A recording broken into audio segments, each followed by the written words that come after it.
Hey everybody, Corey here. Today we're going to review the Keeley Mag Echo.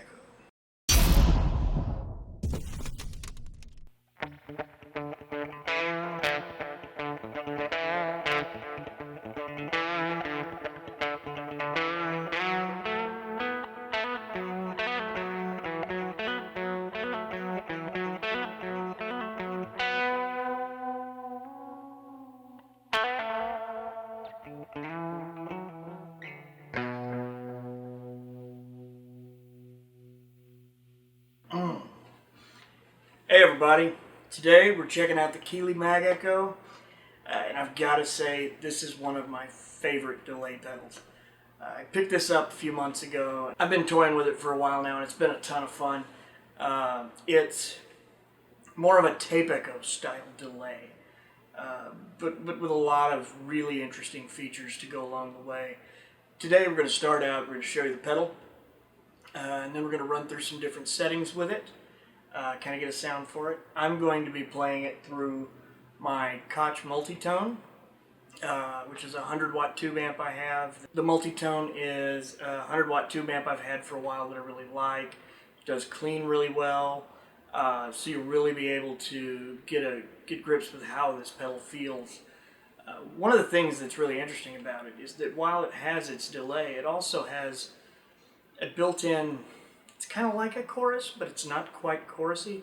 Essentially, it's meant to give you a bit of wow and flutter like you would get with real tape that gives it a nice kind of, a little bit of a dirty, wobbly feel. I really like it, and I think you guys will too.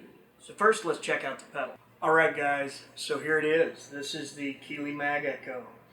It comes with outputs on the sides, as you would expect from a Keeley pedal. It's true bypass. Runs on a 9 volt DC power adapter, standard, just like anything else on your pedal board. Your controls are kind of interesting though.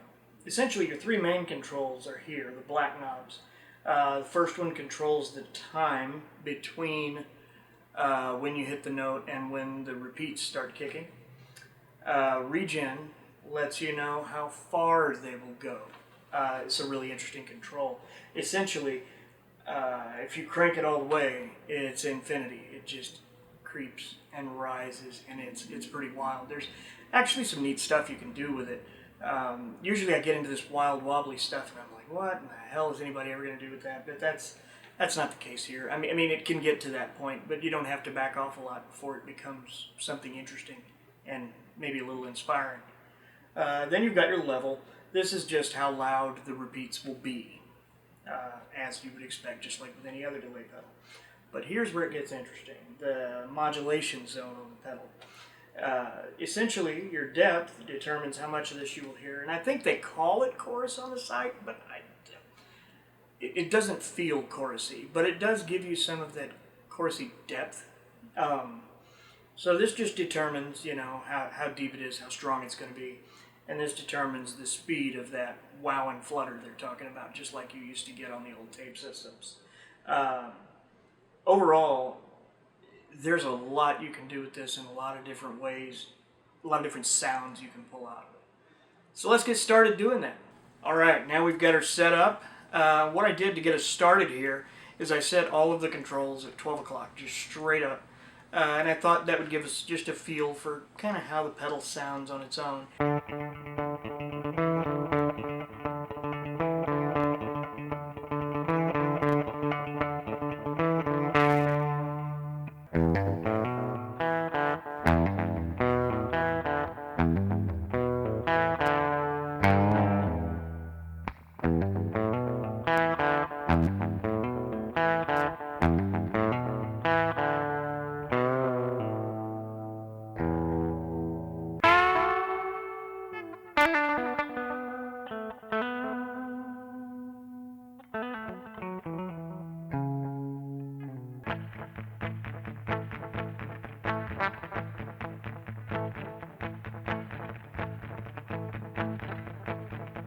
Alright, that sounds great, but what we're going to do now is readjust it just a bit and tweak the settings.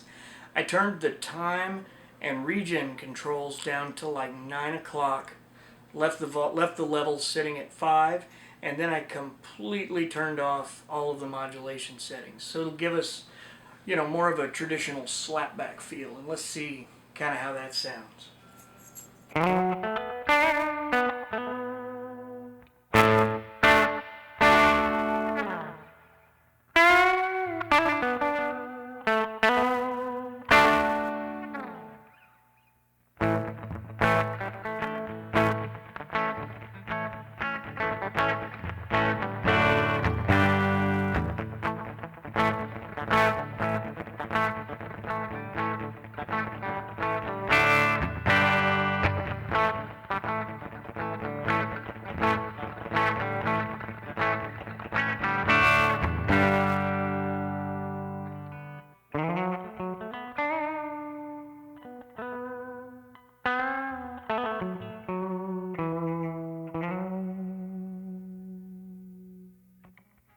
I dig that a lot, and that's kind of where I use it, just as part of my everyday tone.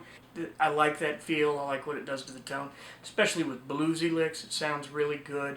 But that's where I kind of live with this pedal normally. So now we're going to tinker with it, get it a little out of the norm, see what happens. Alright, now what we've got is a different setting. I've changed it to more of a delay and modulation model to see what we can get out of that. It has turned the time up to like 3 o'clock, so these will be a little longer between repeats. I have also moved the regeneration up to about 12 o'clock even. Backed off the level a little bit and turned both the depth and speed knobs of the wow and flutter chorusy feeling to, like, let's say 2 o'clock. And let's see what we get here.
I like that a lot. I do. One of the things, though, that I feel like I would change is I kind of want to crank the regens up and see kind of what comes from that. So we're going to do that and just see what happens. We're going to turn it up to about 3 o'clock. All right, what this is going to do is give us some longer trails through this, which is a sound I kind of dig. So.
Yeah.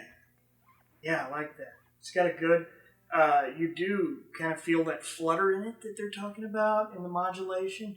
I mean, it does have a little bit of a chorusy vibe to it, but you're getting that wobble that you'd hear in those old tape machines, and I love that. I love that sound. I think that might be a new place where I have some fun moving forward. I haven't apparently spent as much time tinkering with these dials as I thought. Now, just for fun here, before we finish up, I want to set this thing to its crazy settings and see what we can come up with out of it.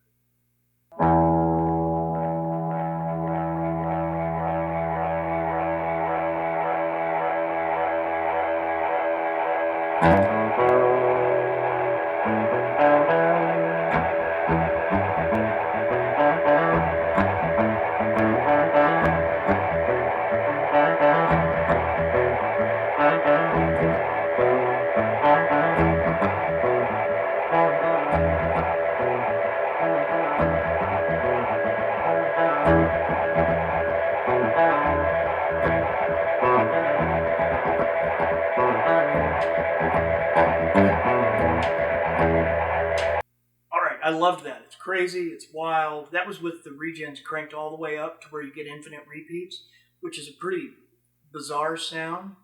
But there's some really neat stuff you could do with it, in maybe an intro or something of some sort that might spur some creativity. You never know. Now what we've done, though, is I turned the time back to about 10 o'clock, 11 o'clock, somewhere in there. It'll speed the repeats up just a little bit, and we'll see what we get out of that.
Oh yeah, I like that a lot better. It's still crazy, but enough less crazy that it's usable. Normally I don't go that nuts with settings, but I thought for the sake of a review, why not show the far reaches of its capabilities? And pretty much anywhere between there, you can find something good. You really can't go wrong with this pedal. As I've said before, Robert Keeley doesn't make bad gear at all. Nothing he's made is bad. I don't think he's not asking an unreasonable price. I want to say this is $149 or $199. I think it's $149 though, which makes it on the very reasonable side of boutique pedals today, frankly. It's not one of his newer models, but it is still around. He's got it on his site, and you can buy it at various places on the internet. I would definitely check it out. I'll put a link below to it as well in the description so you can find it a little easier if you want. If anybody, basically I just hope this helped you make a more informed decision. Obviously if you're watching this, you've thought about the pedal or were curious or didn't know about it, scrolled past and thought, hey, what the heck, let's check it out. So I just wanted to run through one for you and give you that option. I really appreciate everyone who takes time out of their day to watch our videos. We put a lot of work into these. It takes a lot of time, and the more people that watch them, the better I feel about what I'm doing. So if you don't mind, please click the thumbs up button down below, click subscribe. We'd love to have you as part of the community. In addition, if you click the bell, you'll be notified every time we have a new video, so please bear that in mind. We'd love to be able to let you know when we have something new that might interest you. So, otherwise, that's about it for this week. We'll have some more stuff coming soon, and thanks for watching.